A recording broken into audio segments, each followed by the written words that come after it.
keep students safe in Richmond County from the inside out. The U.S. Attorney's Office wants to partner with the school system to teach children about gun safety. Nationwide, the Centers for Disease Control reports 5% of high school students admit to having carried a gun on campus, and 3% of third graders.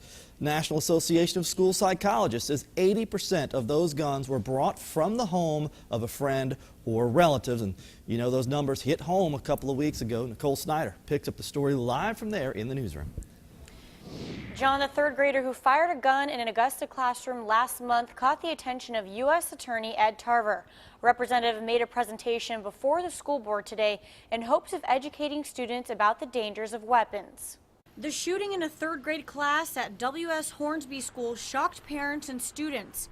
Details of what deputies called an accidental shooting had the school board scrambling for ways to prevent gun violence. Most of our incidences of students being in possession of firearms come about in our elementary schools where students are curious, they're not using them maliciously. While public safety addresses physical solutions to the problem, school officials are also reiterating the need for more education. The school system was approached by the U.S. Attorney's Office to join its student pledge program against gun violence. It's an opportunity for parents to talk to their children, to go over this pledge with them, to understand it, and to bring about additional awareness.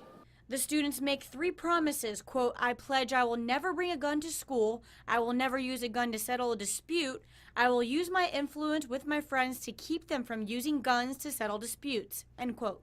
The program began in 1996 through a Senate resolution and a presidential proclamation. Not only do students get the chance to sign the pledge, they will get more access to guest speakers. This is an example of a presentation to a middle school in Athens, Clark County, where students were shown jail uniforms and the reality behind bars. This pledge, they'll have an opportunity to invite in guest speakers or law enforcement to generate conversation, to talk to our children about the importance of being responsible and staying away from weapons.